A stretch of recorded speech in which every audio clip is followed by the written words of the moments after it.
Samantala, hindi rin nagpahuli ang Department of Social Welfare and Development sa pagdiriwang ng Valentine's Day, kung saan may inihandang pakulo ang ahensya sa kanilang mga empleyado na magbibigay ng pagkakataong ipahayag ang kanilang relationship status. Yan ang ulat ni Joshua Garcia.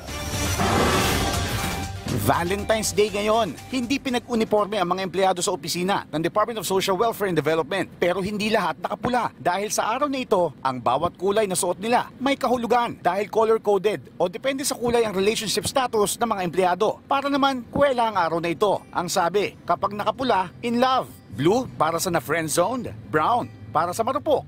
White para sa ghosted. At kung ano-ano pang emotional status. Kaya si Aniel, naka-green na para sa mga taken.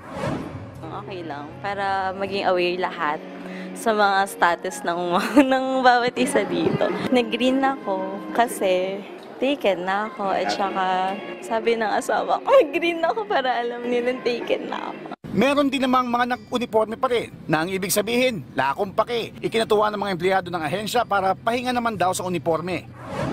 Okay siya kasi mas nakikilala ng mga employees ng DSWD yung mga isa't isa. Tapos malaman ko sino may asawa na. Tsaka sino yung pwede pang ligawan, ganyan. Nakakasawa yung palagi kami naka-uniform. Di ba? So kapag may ganitong event, so ikaw naka-red ka na yun dahil? Nasa tamang tao na ako. Sana kayo din, di ba? Ayon kay DSWD Assistant Secretary Romel Lopez, kaunting pakonsuelo lang daw ito ng ahensya para sa masisipag nilang empleyado. Pero tiyak daw ng mga kaasa ang publiko na patuloy pa rin ang kanilang mga serbisyo.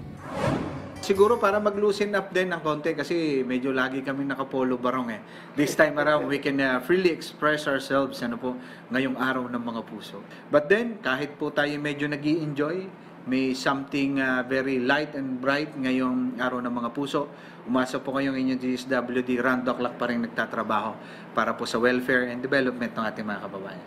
Samantala, maliban sa pagsusuot ng iba't ibang kulay para sa relationship status, binuksan din ng ahensya ang kanilang gym na magagamit bago at pagkatapos ng working hours upang mapanatili ang work-life balance at healthy lifestyle ng mga kawani nito. Joshua Garcia para sa Pambansang TV sa Bagong Pilipinas.